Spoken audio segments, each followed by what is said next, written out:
Hello students, आज हम करेंगे इंटीग्रेशन का सेकंड लेक्चर। जो हमने पुराने वीडियो में किया था, जो चीज़ें हमने इंटेग्रल्स के बारे में डिस्कस की थी, वो ये था कि हम उन फंक्शंस की इंटीग्रेशन कर रहे हैं जो कि बिल्कुल रेडीली अवेलेबल हैं। ठीक है, डेरिवेटिव से रेडीली अवेलेबल हैं, इंटीग्रेशन की काम हो गया। ठीक है, और ये कुछ इंस्पेक्शन के ऊपर बेस्ड था सारा कुछ। ठीक है, कि हमें ऐसे कुछ फंक्शंस मिल गए जिनकी हमने इंस्पेक्शन की, मेथड ऑफ इंस्पेक्शन भी लगाया था। ठीक है, और ये चीज़ें की। हाउएवर, ये जो मेथड है, ठीक है, ये हर फंक्शन के लिए सुटेबल नहीं है, क्योंकि बहुत सारी चीज़ें आएंगी आगे और अभी भी आएंगी, आपके दिमाग में भी आ रही होंगी। ठीक है, जैसे मान लीजिए प्रोडक्ट रूल ही है, हमें तो नहीं पता उसमें मेथड ऑफ इंस्पेक्शन कैसे लगेगा। ठीक है, तो उसके लिए हमें फिर आगे मेथड ऑफ इंस्पेक्शन या जो सिंपल इंटीग्रेशन है उसके बाद हमें 3 रूल्स बताए गए हैं। पहला रूल है इंटीग्रेशन बाय सब्स्टिट्यूशन। ठीक है, तो सब्स्टिट्यूशन मेथड है।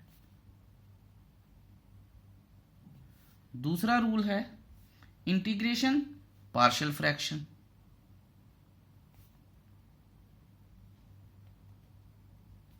और तीसरा रूल है बाय पार्ट्स। ठीक है, ये जो रूल हैं ये तो हम करेंगे आगे, पर सब्स्टिट्यूशन हमें आना चाहिए। देखिए, सबसे ज्यादा प्रॉब्लम ही सब्स्टिट्यूशन में है। सब्स्टिट्यूशन, जब तक हमें सब्स्टिट्यूशन नहीं क्लियर हो जाता, हम आगे नहीं बढ़ सकते हैं। जब सब्स्टिट्यूशन क्लियर हो जाएगा तब चीजें आसान हो जाएंगी।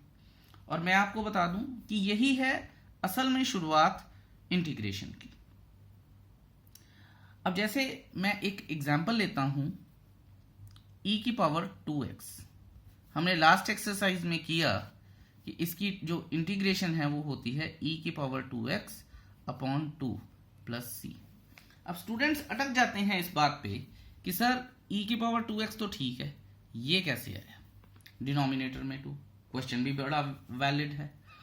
ठीक है, तो मैं उनको जो बात बताता हूं कि बच्चों, जो नॉर्मली टीचर्स भी बताते हैं कि बच्चों जो वेरिएबल है उसको डिफरेंशिएट करते हैं और वो डिनोमिनेटर में लिखते हैं, but that's not the convincing answer. ठीक है, ये बिल्कुल भी कन्विंसिंग नहीं है कि सर डिनोमिनेटर को आप इसकी डिफरेंशिएशन करके लिख रहे हो, but what is the reason? अब रीजन देना एक मुश्किल काम है, लेकिन फिर भी हम बात करेंगे। तो चलिए कुछ बातें करते हैं अब सब्स्टिट्यूशन के बारे में।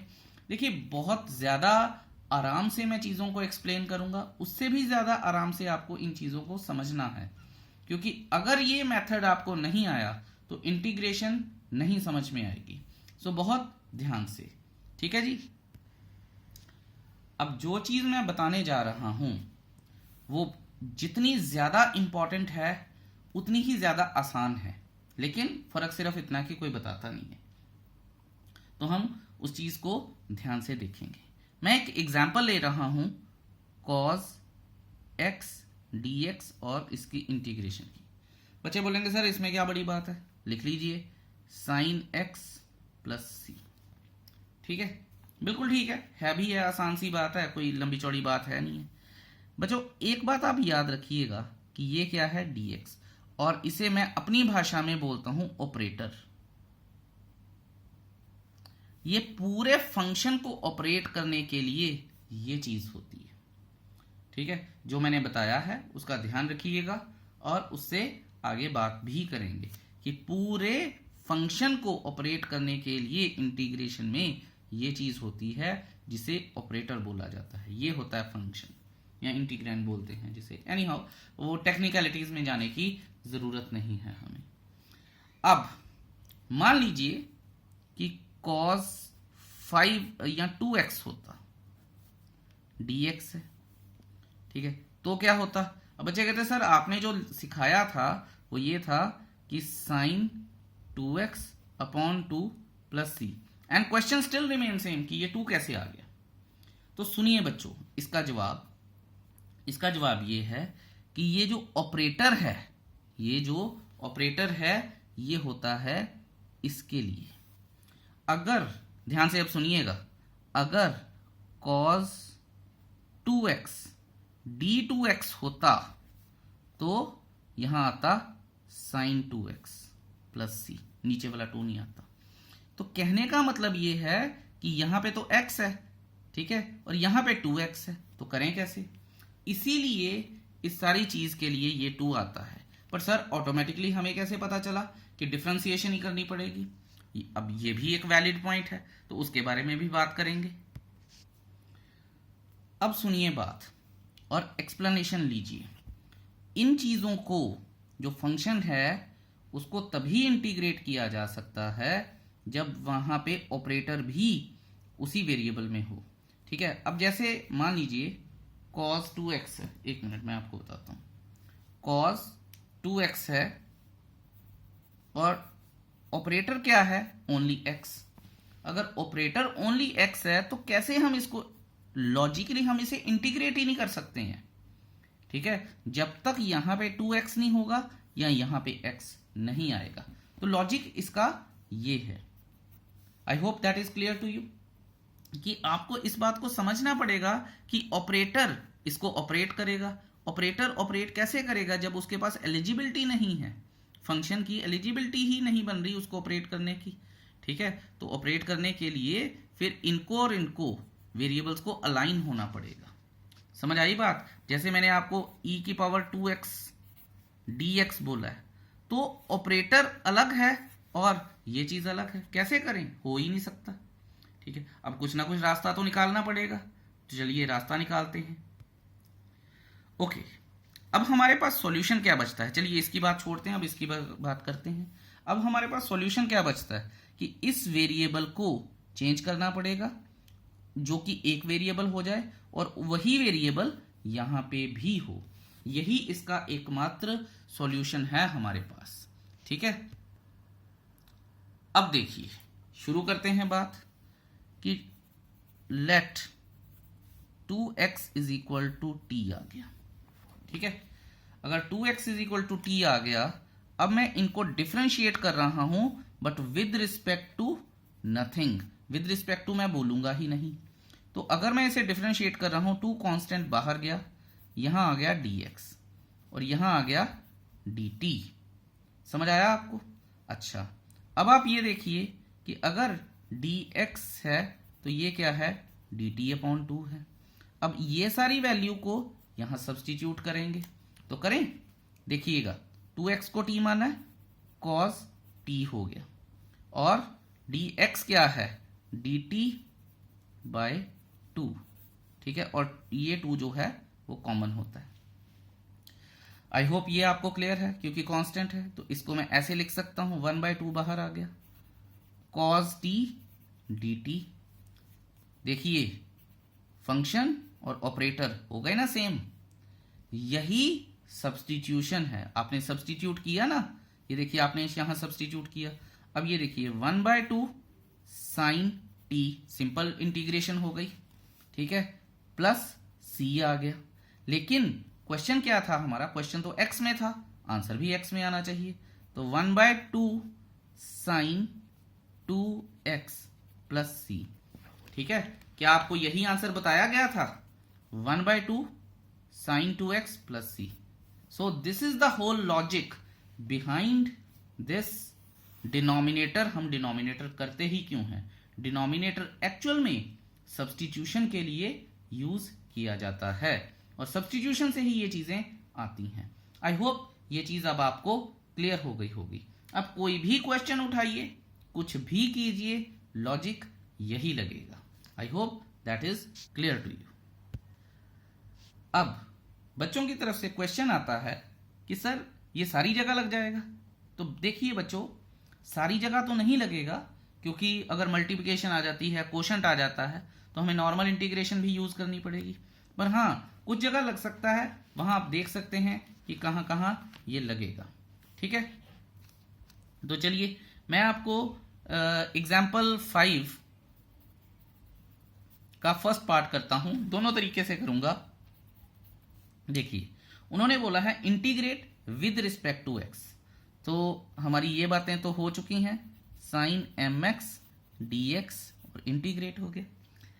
अब आप ये देखिए कि क्योंकि ये रूल लग जाएगा तो साइन एम एक्स की इंटीग्रेशन क्या है, minus cos m x plus C, और इसकी डिफ्रेंसिएशन क्या करूंगा, एम आएगी, और यही आंसर होना चाहिए। ये तो चलिए एक बात हो गई। अगर इसको टी मेथड से करना है या पूरे लॉजिक से करना है तो कैसे करेंगे, चलिए देखें जरा, चलिए देखते हैं जी। ओके, यहां आ जाएगा let m x is equal to t आ जाएगा, differentiating both sides not respect to anything, याद रखेंगे ये बात, ठीक है। एम एज कांस्टेंट बाहर आ जाएगा, डी एक्स डी टी हो जाएगा, तो d x is equal to 1/m d t हो जाएगा, ठीक है। तो अब सब्सटीट्यूट कर लें, बाय सब्सटीट्यूटिंग लिखूंगा तो नहीं मैं, साइन टी और डी एक्स की जगह पे क्या डाल दूंगा, 1/m डी टी, क्योंकि ये पूरा कांस्टेंट है इसलिए ये तो बाहर जाने के लिए एलिजिबल है, 1/m sine t d t, देखिए ऑपरेटर और ये सेम हो गए। अब इसकी डिफरेंस इंटीग्रेशन क्या है, इसकी इंटीग्रेशन है माइनस कॉस टी प्लस सी, ठीक है, यहां माइनस आ जाएगा, लेकिन क्वेश्चन एक्स में था तो आंसर भी एक्स में होना चाहिए, तो टी की फिर रियल वैल्यू दोबारा से सब्सटीट्यूट कर देते हैं, कॉस एम एक्स प्लस सी, यही आंसर हमने पहले भी तो निकाला था, राइट। तो कोई परेशानी होनी नहीं चाहिए आपको ना इन चीजों में। आई होप ये सारी चीजें बड़ी क्लियर होनी चाहिए आपको। अब जस्ट मेरी तरफ से मैं इसको क्लोज कर देते हैं फर्स्ट पार्ट। सेकंड करने से पहले मेरी तरफ से मैं आपको एक एग्जांपल देना चाहूंगा जो हमने 7.1 में भी की थी, और बच्चों ने पूछा था कि what was the question, question was a x plus b का होल स्क्वायर डी एक्स, ठीक है। सो यहां पे डी एक्स है, ठीक है, और पूरा का पूरा फंक्शन ही डिफरेंट है, तो हम बोलते हैं let a x plus b is equal to t, differentiating तो ए डी एक्स, इसकी differentiation 0 plus 0 is equal to d t. अब आप ये देखिए, ये क्वेश्चन नंबर 4 है फर्स्ट एक्सरसाइज का, ठीक है, एक्सरसाइज 7.1, जस्ट आपको बता रहा हूं, ठीक है, क्योंकि बच्चों को दिक्कत आती है। तो d x is equal to 1/a d t, okay.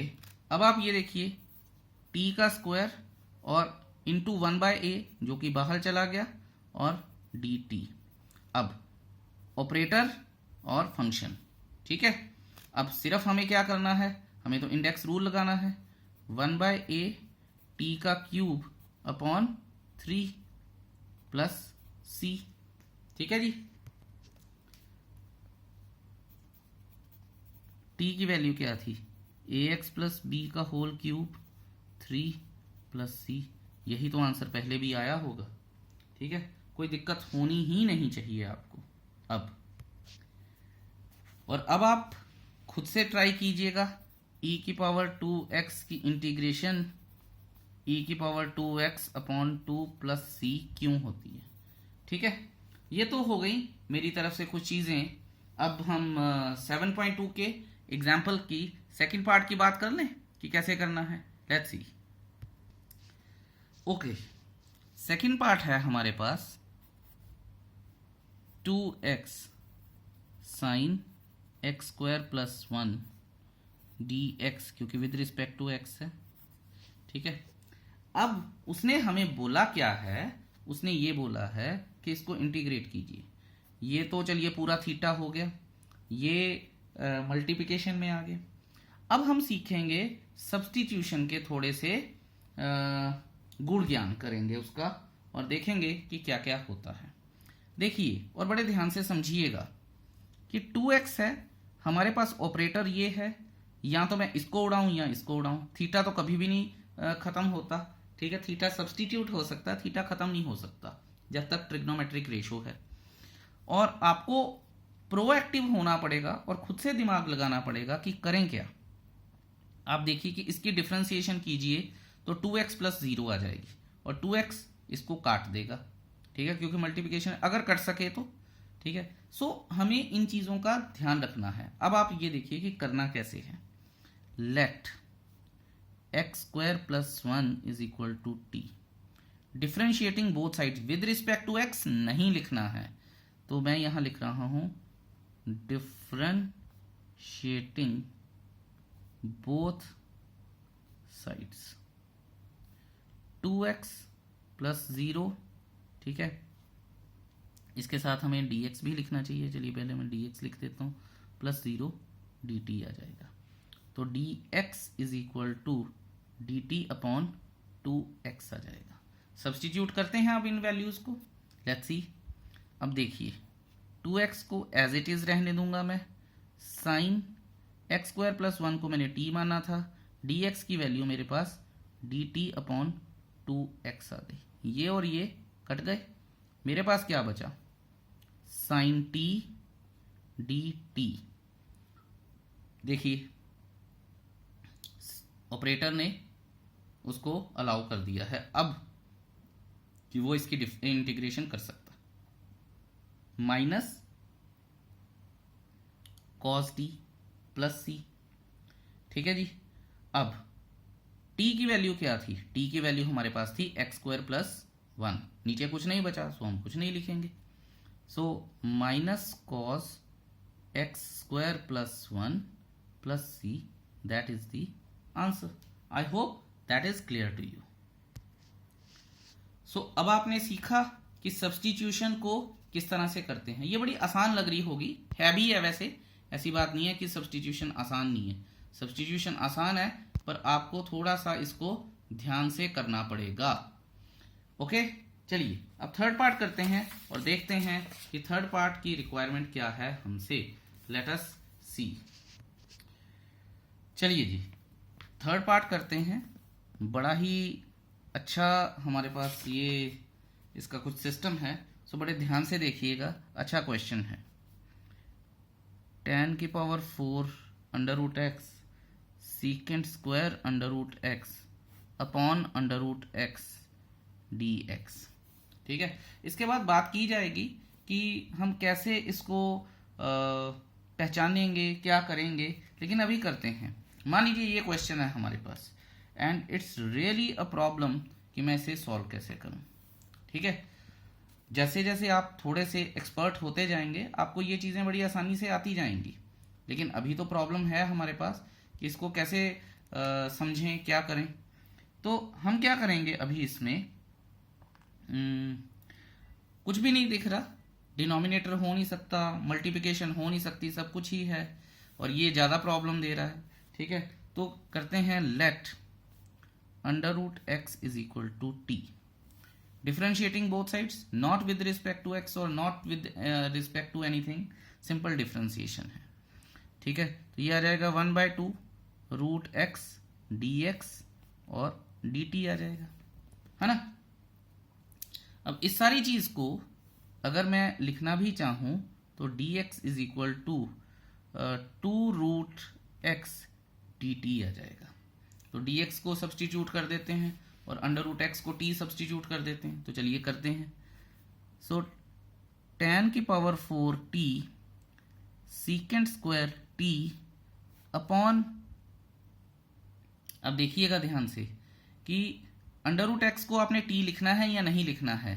तो मेरी आपको एडवाइस है कि सबसे पहले आप dx की वैल्यू लिखा कीजिए। तो dx की वैल्यू क्या है, 2 √x dt। तो √x इसको काटेगा तो हम √x नहीं लिखेंगे, ठीक है, √x को t नहीं लिखेंगे, नहीं लिखते तो फिर इसको भी करना पड़ता, तो ये उड़ गया। अब ये देखिए 2 t sec² t dt, देखिए ऑपरेटर, ठीक है, लेकिन अभी भी मल्टीप्लिकेशन में है क्वेश्चन और हमने तो पढ़ा हुआ है कि मल्टीप्लिकेशन नहीं हो सकती। यहां पे अब मुझे अपना दिमाग लगाना पड़ेगा और भी ज्यादा, ठीक है। अच्छा, ये तो चलिए एक चीज हो गई। अब हमें डिफरेंशिएशन के सारे रूल्स आने चाहिए। तो tan x की डिफरेंशिएशन क्या होती है? Secant square x। तो tan t की डिफरेंशिएशन क्या होगी? Secant square t, right. So इसका मतलब क्या है कि हमें यह सोचना है कि इन दोनों में से एक कैसे उड़े। अगर मैं सिंपल tan t को कुछ एक और वेरिएबल मानता हूं तो सीकेंट स्क्वायर आ जाएगा, फिर वो नीचे जाएगा और ये उड़ सकता है। ये बातें बच्चों आपको प्रोएक्टिवली और पहले ही सोचनी है। आप नहीं अफोर्ड कर सकते क्वेश्चन गलत करके दोबारा ओहो ऐसा नहीं होगा। हाँ, इनिशियली जरूर ऐसा होगा, बहुत कांटे बचते हैं जब कोई बच्चा ऑनेस्टली और ईमानदारी से इन क्वेश्चंस को ट्राई करता है, लेकिन एक बार परफेक्ट हो गए फिर चीजें फटाफट निकल आती हैं। अब करते हैं हम again let tan t is equal to, आप एक और वेरिएबल मानिए u। चलिए मैं एनसीईआरटी की भाषा यूज कर लेता हूं। Differentiating both sides not with respect to anything. तो यहां मैं फिर लिखूंगा डिफरेंशिएटिंग बोथ साइड्स। यहां आ जाएगा tan t क्या होता है? सीकेंट स्क्वायर t dt, और यहां आ जाएगा du। हमें तो dt उड़ाना है ना, तो dt क्या आ जाएगा? देखिए du upon secant square t, ठीक है। और यहां पे tan t क्या था? u। तो करें शुरू काम। अब इसको दोबारा से इसमें सब्स्टिट्यूट करते हैं, ठीक है। आप नंबरिंग कर लीजिएगा, मुझे तो अभी समझाना है इसे। सो tan t था यानी t की पावर 4, सीकेंट स्क्वायर t, तो मैंने आपको क्या बताया था? सबसे पहले इस चीज को लिखिए। तो dt क्या है? du upon secant square t into secant square t। अब मुझे पता है ये कट जाएगा, अगर ये कट जाएगा तो ये और ये गया, तो 2 आ जाएगा tan t, सॉरी u आना चाहिए यहाँ पे, आई एम सो सॉरी। तो u की पावर 4 du आ जाएगा। अब इसको इंटीग्रेट करेंगे, 2 u की पावर 5 अपॉन 5 हो जाएगा प्लस c हो जाएगा। अब u क्या है ध्यान दीजिएगा, और हमें ये सारी बातें अब पता होनी चाहिए कि हम करने क्या जा रहे हैं। 2 अपॉन 5, u क्या है? tan की पावर t, और t क्या था? Under root x. आप डायरेक्टली यस लिख सकते हैं, plus c, and that should be the answer, वही है। अच्छा, एनसीईआरटी वालों ने बोला है कि हम ऑल्टरनेटिवली भी कर सकते हैं। तो देखिए मैं आपको एक चीज बताता हूं, लेकिन ये जब बंदा थोड़ा एक्सपर्ट हो जाता है ना तभी कर सकता है। मान लीजिए सेम क्वेश्चन है हमारे पास, क्वेश्चन है tan की power 4 under root x secant square under root x upon under root x dx। तो ये क्लोज कर दिया हमने, ऊपर वाला आंसर चाहे हमें पता चल गया, मान लीजिए नहीं पता तो एक और मेथड से करते हैं इस चीज को। ध्यान से समझिएगा कि अब थोड़ा सा मैं एक्सपर्ट हो गया हूं। अगर मैं एक्सपर्ट हो चुका हूं तो मुझे अब ये भी पता होना चाहिए कि चीजें आएंगी कैसी। देखिए थोड़ा वेग आइडिया ही चाहिए होता है सब्स्टिट्यूशन में, एग्जैक्ट नहीं चाहिए। मैं दोबारा बोल रहा हूं, जब आप एक्सपर्ट हो जाएंगे तो आप एग्जैक्ट चीजें निकालनी शुरू कर देंगे। तो tan थीटा की डिफरेंशिएशन होती है सीकेंट स्क्वायर थीटा, ठीक है, विद रिस्पेक्ट टू की बात नहीं कर रहे हैं हम। तो सीकेंट स्क्वायर ये आ जाएगा। अगर सीकेंट की करते तो उसमें फिर सीकेंट भी आता, tan भी आता, तो लंबा चौड़ा काम हो जाता, मुश्किल हो जाती, तो हम नहीं करते। तो यहां पे हम लिखते हैं let tan under root x is equal to t, differentiating both sides, ठीक है। तो ये आ जाएगी हमारे पास, ध्यान दीजिएगा आप, secant square under root x, और अंडर रूट एक्स की differentiation 1 upon 2 root x, dx आ जाएगा, dt आ जाएगा। तो dx की क्या वैल्यू आएगी? dx की वैल्यू आएगी 2 root x secant square under root, sorry ये तो डिनोमिनेटर में आएगा ना, secant square under root x, या ठीक है जी। अब इस चीज को इसमें सब्स्टिट्यूट कर लेते हैं, जहां जहां t आएगा वहां वहां t सब्स्टिट्यूट कर लेते हैं। देखिए ये बड़ा छोटा है, लेकिन आपको आएगा तभी जब आप एक्सपर्ट हो जाएंगे इसमें, ऐसे आएगा नहीं है। तो चलिए सब्स्टिट्यूट करते हैं। टी अंडर रूट एक्स को हमने tan अंडर रूट एक्स को टी माना था, तो टी की पावर 4 इंटू, अब मैं डी एक्स की वैल्यू लिखता हूं जो कि आएगी 2 root x upon secant square under root x, और फिर आएगा डी टी, और यहाँ आ जाएगा secant square under root x upon under root x.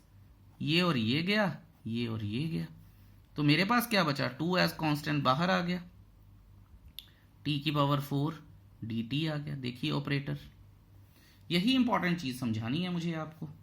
अब आप ये देखिए कि इसकी अगर मैं इंटीग्रेशन करूं तो 2/5 टी की पावर 5 प्लस सी, तो 2/5 और टी क्या है हमारे पास, टी है हमारे पास tan under root x plus c, and that should be the answer. एक बात मैं आपको और बता दूं, क्योंकि हम इनडेफिनेट इंटीग्रेशन कर रहे हैं तो जरूरी नहीं है कि आंसर सेम हो। कई बार yes answers can be different, so you have to talk to me about the different answer if you are getting, ठीक है।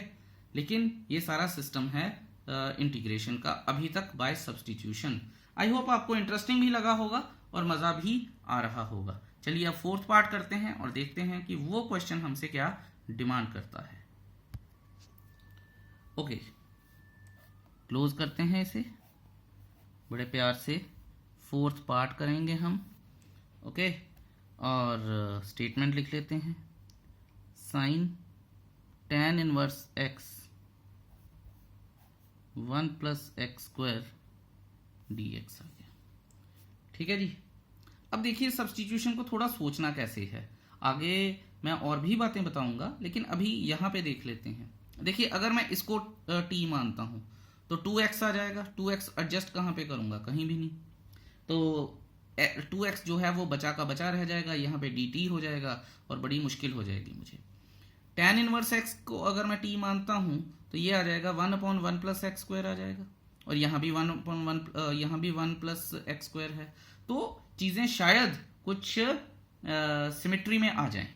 तो हमें इतना ही सोचना होता है, ज्यादा नहीं सोचना होता। तो देखते हैं करके, let tan inverse x is equal to t, differentiating both sides, not with respect to x or not with respect to t, simple differentiating 1/1 plus x square dx is equal to dt, ये आ गया जी आपके पास। अब आप ये देखिए कि dx क्या आएगा, 1 प्लस एक्स स्क्वायर dt आ जाएगा, ठीक है। करें इसकी वैल्यू इसमें सब्स्टिट्यूट, साइन t, और सबसे पहले dx लिख लूंगा मैं 1 plus x square dt upon 1 plus x square, और ये कट गए, तो मेरे पास क्या बचेगा, sine t dt। Sine t की मैं डिफरेंशिएशन कर लेता हूं, minus cos t plus c, और t क्योंकि क्वेश्चन x में था इसलिए आंसर भी x में होना चाहिए, cos tan inverse x plus c, and that is the answer. देखिए कितना सिंपल है, it's truly magically simple. I hope आपको क्लियर हुआ होगा, बहुत सारी चीजें मैंने क्लियर की हैं, ठीक है। I stop this video right here. अगले वीडियो में हम देखेंगे कि जो हमारे नए फॉर्मूले हैं वो कैसे आते हैं, कौन सा तरीका लगेगा, थोड़ी सी डेरिवेशन पता होनी चाहिए। बट टिल देन आप इस वीडियो को ध्यान से देखिए, रिवाइज कीजिए क्वेश्चंस को, और कोशिश कीजिए सब्स्टिट्यूशन से खुद इन क्वेश्चंस को दोबारा से ट्राई करने की। Don't memorise, just learn the method, not learn the questions, okay. Alright, फिर मिलेंगे जल्दी ही with the next video. Till then, thank you so much. Have a beautiful day ahead. Bye bye.